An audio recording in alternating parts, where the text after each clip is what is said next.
Olá, sou o professor Cliceu e novamente estamos aqui para relatar mais um programa onde falamos de cultura civilizatória. Hoje eu vou falar a vocês sobre um- uma grande parte, né, do meu currículo, né, da minha vida, onde tenho como título o lema: lembrar é viver. E lembrando a minha vida, eu vou dizer como ela iniciou. Quando já passava a entender que a situação a qual vivíamos lá em Ponta Grossa não era muito favorável à nossa família. Naturalmente, meu pai ferroviário não dispunha de um salário que pudesse atender às necessidades básicas, né? De alimentação, vestuário, medicamento, à nossa família, né? Então, eu me via na situação de procurar um meio, já com 4 anos de idade, já tinha essa leitura de que eu tinha que também participar desse processo de dar à minha família algum tipo de condições de vida para que eles pudessem viver melhor.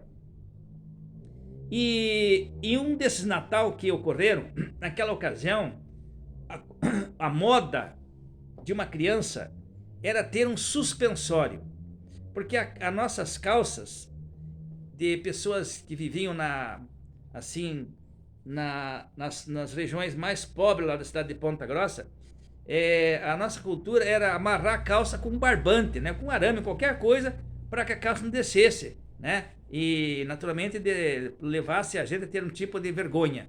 Então, a calça era amarrada. E um belo Natal eu ganhei um suspensório. Foi uma verdadeira loucura, né, porque para mim aquilo era um troféu.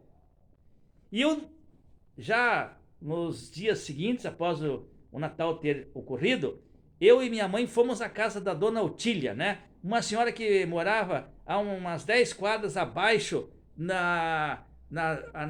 bairro de Olarias, né? Que antigamente era chamado de bairro chinês. Por qual motivo nós não sabemos. Então, a dona Otília, vendo eu com o suspensório, falou: mas que suspensório bonito, né, que você tem, Cliceu? Você não quer vender ou trocar comigo para eu poder presentear o Poti, que era o filho dela, que tinha a minha idade? E nós chegar na casa da dona Otília, eu percebi que ela tinha uma galinha muito bonita, uma galinha bem assim encorpada e com as penas toda amarelada, que eu chamava de penas dourada, né? E aí eu falei assim: dona Otília, eu troco meu suspensório por aquela galinha. Ela não pensou 2 vezes. Trocamos, fizemos a troca. Peguei aquela galinha com o maior carinho, né? Claro, entreguei meu suspensório e levei para minha casa. Lá eu fiz lá com as poucas pedaços de madeira. Eu mesmo elaborei lá uma espécie de um galinheiro para que ela fosse acomodada, a minha galinha, né? E não demorou muito, essa minha galinha teve 12 ovos. E eu percebia que esses 12 ovos não era para que eles fossem, assim, servissem como um alimento, e sim para que elas chocassem. E ela chocou. E nesses 12 ovos, 11 vingaram. 11 pintinhos. Fruto desse assim, da produção de chocar dessa galinha, né? E eu feliz, né? Porque para mim aquela era o início de uma caminhada, né? De empreendedorismo, né? Na minha vida, empreendedorismo, né? Como eu estou dizendo. E eu dormindo lá na madrugada do dia 24 de agosto de 1954, em Ponta Grossa não existia televisão, né? Em parte nenhuma, acho que no Brasil ainda essa riqueza da tecnologia ainda não tinha ocorrido. Era o rádio. O rádio é que dava as notícias. E a Rádio Nacional do Rio de Janeiro era uma espécie de Rádio Globo. Então ela começava já a partir das 5 da madrugada, começava. Alô, ouvintes, aqui fala o repórter Esso, porta-voz da história da humanidade. acaba de se suicidar no Rio de Janeiro o senhor presidente da República, Getúlio Vargas. E naquela mesma madrugada, quase praticamente no mesmo horário, acontecia que eu me assustava assim, bastante assustado, porque a minha galinha estava assim promovendo um grande alvoroço, sabe? Porque ela, ao tentar pular a cerca para tentar recolher um dos pintinhos que tinha se desgarrado da sua prole ali existente, eram 11, né? 10 estavam com ela, mas ela queria trazer de volta aquele um que escapou. E no tentar pular para trazer de volta o seu pintinho que escapou, ela acabou se enforcando. E no se enforcar, ela fez um grande alvoroço, um barulhão. Eu pensei que fosse ladrão. Corri, né, para tentar salvar a minha galinha, ela estava morta, né? Aí o que eu fiz? Eu repeti a mesma cena do Alcide.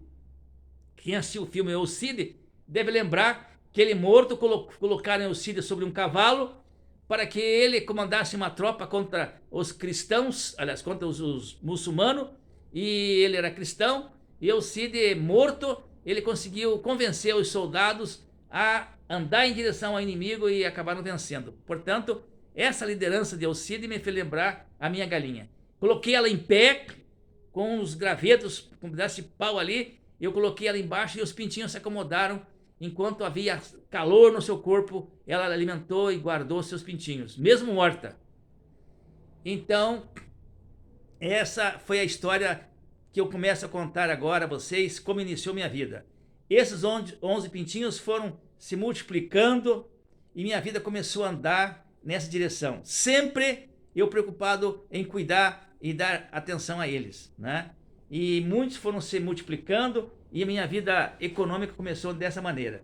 Mais tarde que eu digo assim, alguns meses depois, eu já comecei a vender nas ruas banana, vender sorvete, vender sonho, vender tudo aquilo que me colocavam à disposição, vendia. Quando tinha um corpo mais avantajado, de 8 anos, passei a vender serragem. Serragem era pó de serra, né? Que meu avô Arthur me colocava esse produto para que eu vendesse nas casas ali, que não tinha naquela ocasião ainda fogão a gás em nenhuma casa naquela região de Olarias, em Ponta Grossa. Então eu que alimentava os fogões para que o fogo, né, fosse ele mantido e os alimentos fossem ele preparados. Então o meu avô Arthur, ele era trabalhador da serraria Indústria Klippel, né? Me colocou à disposição o seu carrinho, um carrinho que ele tinha. Meu avô era descendente de índios, né? Era um mameluco, né? Índios e branco. Então ele tinha muita força física, né? E ele tinha um carrinho que tinha uma roda na frente, né? E 2 cabos atrás, mas era muito pesado. Mesmo assim eu conseguia levá-lo e colocar sacos de serragem sobre ele, 5, 6 sacos, para vender nas casas vizinhas. Eu recebia gratuitamente da serraria Klippel, porque meu avô, um homem muito sério, muito honesto, ele tinha da empresa todos os direitos de poder entregar esse produto para o seu neto, que era eu. Então comecei a minha vida trabalhando e vendendo produtos dessa natureza. Mais tarde, o senhor Ismael Alves Pereira, meu pai, fez um carrinho com menos peso, e eu passei então a substituir o carrinho do meu avô, Arthur. Lembro-me que um belo dia eu esqueci meu carrinho atrás de um caminhão, e o caminhão foi dar uma ré, né? Ré, assim, procurando dar um retorno do seu caminhão, acabou passando por cima do meu carrinho, e ele foi destruído. Meu pai e meu avô recuperaram meu carrinho, né? E eu continuei vendendo então serragem. Depois eu fui vender, passei a vender jornal junto ao jornal mais antigo do Paraná, que é o Diário dos Campos. Passei a vender o jornal. Como jornaleiro, passei a vender já com 7, 8 anos de idade. Já ia para o jornal 3h30, 4 horas, eu estava nas ruas de Ponta Grossa, dizendo: Diário dos Campos, Jornal da Manhã, Diário dos Campos, Jornal da Manhã. Gritava muito alto, porque não tinha televisão para despertar, não tinha, pouco tinha o relógio. Então, meu grito era o despertar dos meus clientes. E eles iam até a cerca e compravam de mim o jornal, né? Com esse caminhar, vendendo jornal, né? eu consegui ganhar da empresa de Diário dos Campos a confiança e eles acabaram me colocando no setor da expedição. Já não mais como vendedor, e sim já como um contratado, mas não ainda registrado. Como eu me via assim, sem o registro, eu fui trabalhar em uma empresa chamada Armazém São Miguel. E lá eu trabalhei 2 anos e depois eu falei com o seu Ajus e Calil, que eram os proprietários, para que eles me registrassem, né? Esse era meu sonho. Naquela ocasião, o registro como funcionário de uma empresa já era possível fazer já a partir dos 10 anos. Mas eles se negaram a fazer, né? E não satisfeitos, eles me dispensaram, porque eles sabiam que eu tinha esse interesse. Não satisfeitos com o meu pedido, né? Me dispensando, eles não me pagaram os direitos que eu tinha conquistado trabalhando. Então eu fui até o Ministério do Trabalho daquela cidade, de Ponta Grossa, e ganhei uma causa. Na causa, eu ganhei por volta de, aproximadamente, fosse hoje, uns R$ 1.200 a causa. Ganhei e recebi, né, o dinheiro. Com esse dinheiro, eu tinha um sonho de comprar um terno, porque naquela ocasião já estava despertando a moda das grandes bandas, né, das quais mais tarde tivemos os Beatles, né, os Rolling Stones, e eles tinham como vestuário, assim, um paletó com 6 botões, assim, transpassado, 6 ou 8 botões, né? E meu sonho era aquele, né? Então eu consegui, com esse dinheiro, mandar fazer um paletó, e o pano do alfaiate era um pano que, segundo ele, era importado da Itália, era um azul brilhante, coisa caríssima. Paguei à vista. Também eu consegui, com aquele dinheiro, comprei uma bicicleta Garrick. Com aquele dinheiro, dei entrada em 2 terrenos. Cada terreno valia, pedia seu Amadeu, que era não o proprietário, mas era uma espécie de uma imobiliária que representava aqueles terrenos. Ele me vendeu os 2, pagando R$ 260 para cada terreno, de entrada. E depois eu ia pagar R$ 60, 30 para cada um, em 4 anos. E eu paguei rigorosamente o que fora combinado. Depois eu ganhei a escritura e eu passei a ser proprietário desses terrenos. Mas isso aconteceu quando tinha 12 anos de idade. E com a bicicleta Gari, toda ela bonita, né, pintada com a cor que nunca esqueço, lilás e branco, eu terceirizei a bicicleta junto ao jornal Diário dos Campos. Porque o jornal Diário dos Campos só me registrava se eu tivesse a bicicleta. E eu digo, tá aqui a bicicleta.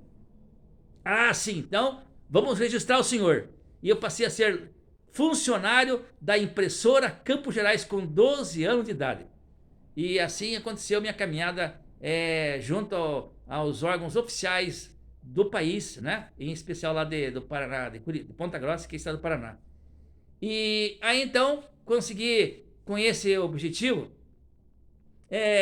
ter um ganho melhor, né? Junto ao jornal, e sempre paralelamente a esse trabalho que eu desenvolvi desde os 4 anos de idade, sempre eu fui às escolas. Nunca deixava de faltar às aulas. Sempre, nunca eu deixava de ir jogar bola para faltar às aulas. Sempre as aulas eram prioridade. Vendendo jornal, vendendo sonho, vendendo qualquer tipo de alimento que aparecesse, sempre, preferencialmente, eram as aulas. Porque eu tinha como mente assim, o trabalho é o meio. O trabalho é um meio e o ensino é o fim. Era essa a minha bandeira. Não sei quem me colocou isso na cabeça, né? Mas eu tive também grandes amigos que sempre me apoiavam a eu seguir essa direção, né? E eu lembro que a minha mãe, sabiamente, tirou de uma escola do bairro de Olarias para que eu fosse estudar no grupo escolar municipal Senador Correia. Lá, nesse grupo, eu comecei a ver os hábitos de famílias que não passavam fome como eu passei. Lá eu vi como era importante a vida de pessoas que tinham alimentos em sua mesa, tinham nas suas famílias, nas suas casas, todos os recursos necessários a uma vida digna, né? De que maneira? eu indo estudar no Sandro Correia, eu comecei assim, a despontar como o melhor aluno da sala. Eu lembro-me que quando eu estudei, nunca era distribuído merenda. Nunca, nunca. Quem tivesse que ter merenda tinha que trazer de casa. E como em casa não tinha o que levar, eu vivia com a fome permanente na minha vida, né? Lembro-me que teve uma vez que teve, em um dia lá das crianças, deram para mim um sonho e um copo de chocolate. Nunca esqueci o sabor daquele alimento. Até hoje eu tenho na lembrança. Um copo de chocolate e um sonho que me ofereceram na minha vida escolar enquanto criança, né?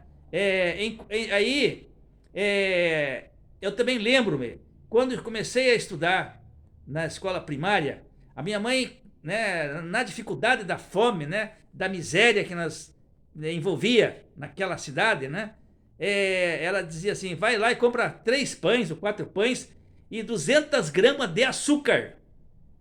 200 gramas de açúcar. Eu ia lá no armazém, no armazém do seu Batista. Ele era cego, totalmente cego. Ele não via nada, mas ele, com o seu tato, ele sabia me assim, apalpando lá as moedas, né? Com o seu tato ele conseguia saber se era 10, 50, 20, R$ 1, né? Na época um cruzeiro, né? E ele distinguia nesse sentido. Eu dizia assim, seu Batista, eu quero que o senhor me venda 200 gramas de açúcar. E ele colocava aqui, ó, colocava no papel, pegava lá daquele espaço onde estava guardado o açúcar e despejava ali. E daí ele via que a balança estava no horizontal, porque uma daquelas gramas ali, 200 gramas em metal, era colocada de um lado da bacia, da balança, e do outro lado era colocado o papel, onde ele despejava o açúcar. E quando havia horizontal, ele disse, bom, agora deu, aí ele pegava e fazia assim. Fazia assim, tal, né? Aquela delicadeza de uma pessoa cega, e eu com uma sacola de pano, já com os 4 pães dentro dela, né? E tá aqui, ó. Aqui tá seu açúcar. Me entregava o açúcar e eu levava para minha mãe as 200 gramas de açúcar. Minha mãe chegava em casa, abria lá o pacote de açúcar, pegava lá uma lata qualquer lá, né? E toda limpa, claro. E despejava com o maior cuidado para ver se nenhuma grama do açúcar era perdido. Esse gesto aqui nunca esqueço. Aí, não tinha mais açúcar, então assim, agora, esse aqui é o teu caderno. Eu lembro que a minha forma de escrever era um lápis que já não tinha mais a madeira, era só o grafite. Era só, cavava o pontinha. Eu começava a escrever na ponta aqui, ó, para não perder um espaço daquele papel que minha mãe me deu, aquilo era sagrado. E com aquele papel eu sempre conquistava o melhor lugar no colégio municipal Senador Correia, em Ponta Grossa. Isso aconteceu em 1954, 55, 56, eu vivia assim, nessa fase, né? E à tarde eu ia para o jornal, à noite eu estudava, né, no ginásio, depois o colégio comercial, depois escola profissional Tiburcio Cavalcante, sempre estudando e trabalhando. Eu lembro que quando eu cheguei ao segundo grau, que na época era ginásio, né? O ginásio, depois vinha a escola de ensino médio, né? Depois que eu passei pelo ginásio Regente Feijó em Ponta Grossa, né, que eu concluí essa fase, eu fui para o colégio comercial à noite, né? Colégio, e sempre para entrar, tanto no ginásio quanto no colégio, eu tinha que fazer exame de admissão, não era assim entrando, não é como hoje, né? E nunca me foi destinado um caderno e nem um livro. Tudo foi comprado com o meu trabalho. Primeiro era assim. Depois eu comprei um caderno, né? E os livros fui comprando com o meu trabalho. Assim foi minha vida, né? Portanto, eu digo que quando a pessoa trabalha, estuda, o homem se forma. O trabalho forma. E a escola educa, informa. Né? O conhecimento vem da escola, a formação vem do trabalho. Né? Felizmente eu tive um pai que me deu essa escola maravilhosa, que é o trabalho. Me acordava com um balde de água no rosto, já às 3 horas da madrugada, 3h30, para mim vender jornal. Nunca esqueço e eu agradeço a ele por esse gesto. Graças a essa mentalidade correta, eu me formei. Fiz 3 cursos superior, 2 de especialização. Sou especialista em pedagogia das religiões. Sou especialista em história econômica contemporânea, brasileira. Tive melhores professores que até então o Brasil despontou no passado, que foi o Celso Furtado em economia, o Leonardo Boff na área da educacional religiosa, Caio Prado Júnior na economia, Maria da Conceição Tavares da economia. Todos craque nesse ensino. Dr. Hélio Duque na economia. Nunca esqueço. E a minha grande mestre que me orientou foi a senhora professora na escola primária, a professora Alda. Ela tinha um sobrinho chamado Paulinho. O Paulo era muito preguiçoso. E o Paulo vivia dormindo. Pouco se interessava pela aula. E ela sabia que se dependesse do Paulo, ele ia tirar 0 na prova. Então, como a prova tinha que ser documentada, né, para ser enviada para a secretaria, tinha que ter feito a prova real.